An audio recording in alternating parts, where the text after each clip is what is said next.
नमस्कार दोस्तों, स्वागत है आप सबका एक और न्यू वीडियो में। तो कैसे हैं आप लोग? आई होप अच्छे होंगे, शानदार होंगे, जानदार होंगे, ज़बरदस्त होंगे। तो दोस्तों, आज का हमारा टॉपिक है द्विघात समीकरण, जिसके बारे में आज हम बहुत ही डिटेल में पढ़ने वाले हैं।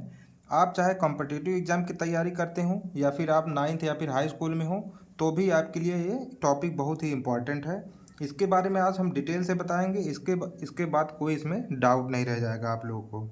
तो सबसे पहले इस टॉपिक में देखिए, हमको ये जानना जरूरी है कि द्विघात समीकरण होता क्या है। ऐसा समीकरण जिसमें उसके चर की घात क्या हो, दो हो। ठीक है। जैसे मान लीजिए अगर यहाँ पे हम कोई समीकरण लिख दें, a x plus b y plus c is equal to zero, तो क्या इसे हम द्विघात समीकरण कहेंगे? नहीं। इसका मतलब ये है, इसमें एक ही घात है, ये एक लीनियर इक्वेशन है, मतलब रैखिक समीकरण है। अगर इसी को हम ऐसे लिख दें, a x square plus b x plus c is equal to zero, तो इसे क्या कहेंगे हम? इसे हम एक द्विघात समीकरण कहेंगे। ये एकदम द्विघात समीकरण का स्टैंडर्ड समीकरण है। अगर यहाँ पे घात 3 लगी हो तब भी ये द्विघात समीकरण नहीं कहलाएगा, ये क्या कहलाएगा? तब त्रिघात समीकरण हो जाएगा। इसीलिए इसको हम लोग स्टैंडर्ड समीकरण मानते हैं। तो देखिए, इस टॉपिक में सवाल कहाँ कहाँ से आता है। सबसे तो पहले हमसे पूछा जाता है इसके मूल बताइए। ठीक है, क्योंकि किसी भी द्विघात समीकरण के दो मूल होते हैं। एक मूल होता है अल्फा और एक मूल होता है बीटा। किसी भी द्विघात समीकरण के दो मूल होते हैं, जिसका एक मूल हो जाएगा अल्फा और एक बीटा हो जाएगा। इसके बाद देखिए, हमसे पूछा जाता है मूलों का गुणनफल क्या होगा। तो मेरे भाई, अगर आपसे मूलों का गुणनफल पूछे, इसका मतलब क्या होगा? अल्फा इंटू बीटा बराबर यहाँ पे क्या हो जाएगा? सी अपान ए। ठीक है, बस इतना ही करना है आपको। अगर मूलों का गुणनफल पूछ ले तो हम क्या करेंगे? सी, मतलब जो भी यहाँ पे अचर पद रहेगा वो उसको लिख देंगे सी, और अपान ए एक्स स्क्वायर का जो भी गुणनफल रहेगा ए। यहाँ पे हम सीधे सीधे क्या बताएंगे? सी अपान ए हो जाएगा। ठीक है। अभी इस पर हम एग्जाम्पल देकर बताएंगे आप लोगों को। अभी वीडियो को पहले ध्यान से देख लीजिए होता क्या है। अब अगर आपसे पूछ ले मूलों का योगफल क्या होता है, इसका मतलब क्या? Alpha plus beta is equal to हमसे पूछ रहा है, तो क्या हो जाएगा? Minus b upon a. हमको बस इतना ही करना है, मतलब एक्स का गुणांक जो है यहाँ पे माइनस में बी, और एक्स स्क्वायर का गुणांक क्या है नीचे लिखेंगे, तो क्या हो जाएगा? माइनस बी अपान ए। ये तो हो गया हमारा एक क्वेश्चन, मतलब मूलों का गुणनफल क्या है और मूलों का योग क्या होता है। ठीक है। इसके बाद देखिए, हमसे एक क्वेश्चन पूछा है, मतलब दोनों मूल दे देगा हमको, अल्फा और बीटा का मान दे देगा, और हमसे कहेगा इस पर एक द्विघात समीकरण बनाइए। ठीक है। तो देखिए, हमको करना क्या होता है, इसके लिए एक बहुत ही इजी फार्मूला होता है। फार्मूला देखिए क्या होता है, कुछ इसमें खास नहीं होता है, बस आपको यहाँ पे लिखना है x square minus alpha plus beta into x plus alpha into beta is equal to zero. ये हमारा होता है समीकरण। द्विघात समीकरण के अगर हमको दो मूल दिए हों तो हमको कुछ नहीं करना है। क्या लिखेंगे हम? X square minus alpha plus beta का मान हम लोग निकाल लेंगे, जो भी मूल दिया रहेगा उसको जोड़ के निकाल लेंगे, alpha plus beta into x और प्लस अल्फ़ा इंटू बीटा का गुणनफल करेंगे, इसके बाद बराबर जीरो। ये हो जाएगा हमारा समीकरण। अगर आप इसको नहीं याद कर सकते हैं तो आपके लिए एक ईजी और हम ट्रिक बताते हैं। आपको बस इतना ही करना है, x minus alpha into x minus beta is equal to zero. आप इस पर भी द्विघात समीकरण बना सकते हैं अगर आपको अल्फ़ा और बीटा दो मूल दिए गए रहें तो। ठीक है। अब इसके बाद देखिए, एक हमसे इक्वेशन, मतलब एक क्वेश्चन और पूछता है क्या, कि अगर हमको बोल देगा, इसे समीकरण दे देगा और बोलेगा इसका मूल बताइए, मूल निकालिए और बताइए कि मूल वास्तविक है या नहीं। ये हमसे बहुत ज़्यादातर क्वेश्चन ये पूछा जाता है, बताइए मूल वास्तविक है या वास्तविक नहीं है, या फिर वास्तविक है असमान है। ठीक। तो इसके लिए देखिए हमारे पास क्या है, हम इसके लिए क्या निकालते हैं? विविक्तकर। मेरे भाई, इसके लिए हम लोग एक विविक्तकर निकालते हैं। विविक्तकर का फार्मूला होता है बी स्क्वायर माइनस 4ac। ठीक है, ये होता है विविक्तकर। ठीक। हम लोग पहले इसके लिए निकालेंगे विविक्तकर। जब भी हमसे पूछेगा बताइए मूल वास्तविक है या वास्तविक नहीं है, समान है या फिर असमान है। ठीक। तो इसके लिए हम लोग पहले क्या निकालेंगे? विविक्तकर। और अगर विविक्तकर का मान देखिए यहाँ पे, अगर b square minus 4ac is equal to zero आ जाए, मतलब जब भी हम निकालेंगे जैसे बी स्क्वायर माइनस 4ac अगर जीरो आ जाए इसका मान, ठीक, तो देखिए क्या होगा, मूल वास्तविक और समान होंगे। तब क्या होगा, मूल वास्तविक और समान होंगे, ये आपका हो गया। फिर अगर यहाँ पे देखिए आप लोग, b square minus 4ac is greater than and equal to, ठीक है, जीरो, मतलब बी स्क्वायर माइनस 4ac का मान अगर जीरो से बड़ा हो, ठीक, तब क्या होगा, तब मूल वास्तविक होंगे, ठीक है, मूल वास्तविक तो होंगे लेकिन समान नहीं होंगे, मतलब मूल वास्तविक और असमान होंगे, ठीक, इतना क्लियर हो गया होगा आपको। समान का मतलब एक होता है, ये होता है कि 3 आ गया और 4 आ गया, नहीं सॉरी, समान का मतलब 3 और 3 दोनों मूल आ गए, और असमान का मतलब क्या होता है, एक मूल मान लीजिए 3 आ गया, एक मूल आ गया 5, तो ये मूल क्या हो गया, असमान, लेकिन ये दोनों वास्तविक ही रहेंगे, ठीक। एक बार और फिर अगर आप व्युत्क्रम निकालेंगे, b square minus 4ac is less than zero, मतलब जीरो से कम आ जाए, मतलब कि उसका मान क्या होगा, ऋणात्मक आएगा, ठीक है, जीरो से कम का मतलब क्या होता है, मान ऋणात्मक आएगा, और अगर ऐसा हो जाए तब क्या होगा, मूल वास्तविक नहीं होंगे, क्या होगा, मूल वास्तविक नहीं होंगे, ठीक है, मूल वास्तविक नहीं होंगे, ये होगा। बस इतना ही आपसे टॉपिक पे द्विघात समीकरण से पूछा जाता है सवाल, इससे ज़्यादा और कोई सवाल नहीं पूछा जाता है, बस आपको ये ध्यान से देना पढ़ना है। अगर इसको आप लोग एक बार समझ गए तो फिर आप कोई भी मतलब द्विघात समीकरण पे सवाल हो एकदम इजीली उसको लगा सकते हैं। बस आपको क्या करना है, alpha into beta is equal to c upon a होता है, alpha plus beta is equal to minus b upon a होता है। अगर हमको दो मूल दिए हों तो समीकरण उसका बनाने का क्या फार्मूला होता है, x square minus alpha plus beta into x plus alpha into beta, या फिर आप इस पर भी लगा सकते हैं, x minus alpha into x minus beta is equal to zero. और ये तो आप बिल्कुल ध्यान से इसको देखिए, क्योंकि ये बहुत ज़्यादा इंपॉर्टेंट है, एक नंबर का अगर सवाल आपसे पूछ लेता है, और बहुत लोग क्या इसमें भटक जाते हैं, उनको पता ही नहीं चलता हमको करना क्या है, ये हमसे क्या पूछ लिया है, लेकिन मेरे भाई ऐसा पूछ लेता है तो पहले आप जान लीजिए ये क्या है, ये विविक्तकर का फार्मूला है।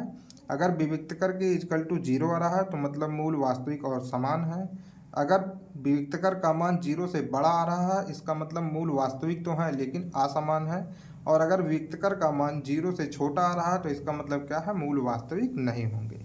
तो चलिए इस पर कुछ एग्जाम्पल हम लोग कर कर देखते हैं। तो मेरे भाई देखिए यहाँ पे हमारे पास एक क्वेश्चन है, यदि मूलों का योग 11 तथा मूलों का गुणनफल 30 हो तो द्विघात समीकरण ज्ञात कीजिए। देखिए यहाँ पे हमको मूलों का योग दे दिया है, इसका मतलब क्या, alpha plus beta is equal to दिया है 11, और यहाँ पे हमको दिया है alpha into beta is equal to क्या दे दिया है 30। ये हमको दो चीज़ दे दिया है। कभी कभी क्वेश्चन में केवल अल्फ़ा और बीटा का मान दे देता है, लेकिन यहाँ पे अल्फ़ा प्लस बीटा और अल्फ़ा इंटू बीटा दोनों दे रखा है, ठीक, और हमसे कह रहा है द्विघात समीकरण ज्ञात कीजिए। तो अभी हमने आप लोग फार्मूला बताया है, क्या होता है, x square minus alpha plus beta into x plus alpha into beta is equal to zero. देखिए कितना इजी है, यहाँ पे अल्फ़ा प्लस बीटा भी दे रखा है, यहाँ पे अल्फ़ा इंटू बीटा भी दे रखा है। तो अभी मैं यहाँ पे क्या करेंगे, x square minus alpha plus beta का मान रखिए कितना है 11, तो क्या हो जाएगा 11x plus alpha into beta का मान दे रखा कितना 30 इजकल टू जीरो। तो मेरे भाई देखिए यहाँ पे आपका द्विघात समीकरण एकदम इजीली तैयार हो चुका है, ठीक है। अब अगर आपसे मान लीजिए ऐसा कोई इक्वेशन दे देता, क्वेश्चन ही, ठीक, और आपसे कह देता कि बताइए मूल बताइए क्या है, तो आप लोग मूल निकालना जानते होंगे। अगर नहीं पता है तो आपको कुछ नहीं करना, जैसे मान लीजिए आपसे समीकरण दिया है x square minus 11x plus 30 is equal to zero, और कह रहा मूल ज्ञात कीजिए, तो आपको इसका क्या करना पड़ता है, गुणनखंड, और हम लोग गुणनखंड करना जानते हैं कैसे किया जाता है। जो यहाँ पे सी मतलब अचर पद जो है उसका क्या करेंगे, हम तोड़ेंगे, जैसे यहाँ पे क्या हो जाएगा 6 पच्चे 30, तो यहाँ पे क्या लिखेंगे, x square minus 6x minus 5x plus 30 is equal to zero. इसके बाद देखिए यहाँ पे x कामन लेंगे तो क्या बचेगा, x माइनस 6, और यहाँ पे -5 कामन लेंगे तो क्या बचेगा, x minus 6 is equal to zero. अब फिर देखिए इन दोनों में x माइनस सिक्स कामन है, तो हम लोग x माइनस सिक्स कामन ले लेंगे और यहाँ पे क्या बच जाएगा x minus five is equal to zero.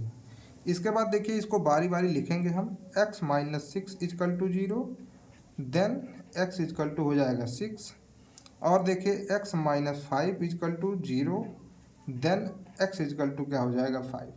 मेरे भाई तो आप लोगों को देखिए मूल भी पता चल चुका है, यहाँ पे क्या क्या मूल है, 6 और 5 दोनों मूल हैं। ठीक, अब देखिए यहाँ पे हमको क्वेश्चन क्या दिया है, मूलों का योग 11 है, तो देखिए आप यहाँ पे 6 प्लस 5 करेंगे तो 11 ही आएगा, और मूलों का गुणनफल दिया है 30 है, तो 6 पच्चे 30 करेंगे मेरे भाई, तो 6 पंचे 30 हो जाएगा, तो देखिए 30 एकदम बिल्कुल हम लोग सही मान निकाले हैं। अब मान लीजिए आपसे यही क्वेश्चन दिया है, x square minus 11x plus 30 is equal to zero. मान लीजिए क्वेश्चन में आपको ये सवाल दिया है और हमसे पूछ रहा बताइए इसके मूल कैसे हैं, मतलब वास्तविक है, समान है, वास्तविक और असमान है, या फिर वास्तविक नहीं है। तो देखिए हम कैसे निकालेंगे, अभी हम आप लोग को बताएं इसका क्या निकालना पड़ेगा, विविक्तकर। विविक्तकर क्या होता है, b square minus 4ac is equal to zero. अब आप लोग कुछ लोग कहेंगे सर बी स्क्वायर, बी का मान क्या होगा, तो पहले तो हम लोग यहाँ पे देखिए a x square plus b x plus c is equal to zero से तुलना करेंगे, क्योंकि यही इसका स्टैंडर्ड समीकरण होता है। तो देखिए यहाँ पे ए की जगह यहाँ पे कुछ नहीं है, इसका मतलब हम एक मान लेंगे, तो इसका मतलब क्या है, यहाँ पे ए इजकल टू एक है, और यहाँ पे बी की जगह देखिए क्या है, -11 है। ठीक है, केवल 11 नहीं लेंगे क्योंकि यहाँ पे प्लस है और यहाँ पे माइनस है, तो हम लोग क्या लेंगे, बी इजकल टू -11 लेंगे मेरे भाई। बस आपको तुलना करके ए और बी और सी का मान अगर आपको निकालना है तो सी बराबर क्या हो जाएगा, 30 हो जाएगा, क्योंकि यहाँ पे देखिए प्लस 30 है। ठीक, अब यहाँ पे हम क्या करेंगे, बी स्क्वायर माइनस 4ac निकालेंगे, केवल विविक्तकर हमको निकालना, अभी हमको ये नहीं पता ये जीरो के बराबर है नहीं है। ये क्या होता है, विविक्तकर, इसको हम डी से प्रदर्शित करते हैं, डी इजकल टू क्या होता है, बी स्क्वायर माइनस 4ac। अब देखिए हम क्या करेंगे, बी स्क्वायर माइनस 4ac का मान निकालते हैं, तो मेरे भाई बी की जगह क्या लिखेंगे, माइनस का 11 का स्क्वायर माइनस 4 इंटू ए की जगह 1 ले लेते हैं, और सी की जगह क्या लेंगे, हम 30 लेंगे। ठीक, तो अभी -11 हो या फिर 11 हो, जब भी वर्ग करेंगे तो पॉजिटिव आएगा, तो यहाँ पे क्या हो जाएगा, 121 माइनस 4 इंटू 30 करेंगे तो कुल मिला के 120 आएगा। ठीक है, अब 121 में से 120 घटाएंगे तो क्या बचेगा मेरे भाई, 1। इसका मतलब बी स्क्वायर माइनस 4ac, ठीक है, 4ac जो है जीरो से बड़ा आ चुका है, मतलब इज ग्रेटर देन जीरो।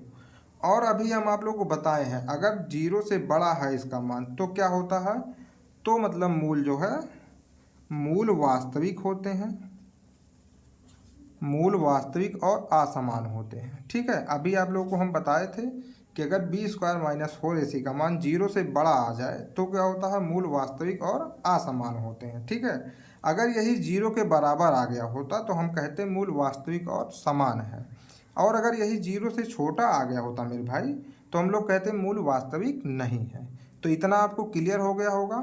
चलिए एक क्वेश्चन और इस पर कर देख लेते हैं। तो मेरे भाई देखिए हमारे सामने एक क्वेश्चन है, 2x square minus 5x plus 30 is equal to zero के मूल ज्ञात कीजिए। और यहाँ पे देखिए ऑप्शन है क्या, मूल वास्तविक और असमान है, वास्तविक मूल नहीं है, मूल वास्तविक और बराबर है, बराबर का मतलब समान है, और इनमें से कोई नहीं। तो देखिए अभी हम लोग बताए हैं, अब देखिए इस समीकरण को पहले हम लिखेंगे, 2x square minus 5x plus 30 is equal to zero. ठीक है, अब इसका पहले तो हम तुलना करेंगे किससे, a x square minus plus b x plus c is equal to zero से। तो देखिए यहाँ पे ए बराबर क्या हो जाएगा, 2, बी बराबर क्या हो जाएगा, -5, और सी बराबर क्या हो जाएगा, 30। तो मेरे भाई इतना आप लोग समझ में आ गया। इसके बाद अब हमको क्या निकालना है, विविक्तकर, मतलब d is equal to b square minus 4ac हमको निकालना है। तो देखिए b की जगह हम लोग क्या लिखेंगे, -5 का स्क्वायर -4 इंटू ए की जगह क्या लिखेंगे, 2, और c की जगह क्या लिखेंगे, 30। तो मेरे भाई देखिए क्या आ जाएगा, 25 माइनस, अब देखिए 30 दूनो 60, और 60 चौका 240 होता है, इसको इतना लिख लेते हैं। तो 25 में से घटाएंगे 240 को मेरे भाई, तो कुल मिला के जो भी मान आएगा, जैसे यहाँ पे -215 आएगा, ठीक है। तो कुल मिला के बी स्क्वायर -4ac का मान कितना आया है, -215, ठीक। तो जो बी स्क्वायर -4ac यहाँ पे है, ये क्या है, जीरो से बड़ा है या छोटा, तो आप लोग कहेंगे जीरो से छोटा है, ठीक। और अगर मान बी स्क्वायर -4ac का मान जीरो से छोटा होता है तो क्या होते हैं, मूल वास्तविक नहीं होते हैं, ये आप लोगों को हम बता चुके हैं। तो मेरे भाई आई होप आप लोगों को इतना समझ में आया होगा। इससे ज़्यादा कोई क्वेश्चन नहीं पूछता है। अगर आप लोगों को फिर भी कोई डाउट हो तो आप लोग कमेंट बॉक्स में हमसे पूछ सकते हैं। तो कैसा लगा आज का वीडियो आपको कमेंट करके ज़रूर बताएं, और अगर अच्छा लगा हो तो वीडियो को लाइक करें और हमारे चैनल को सब्सक्राइब करें।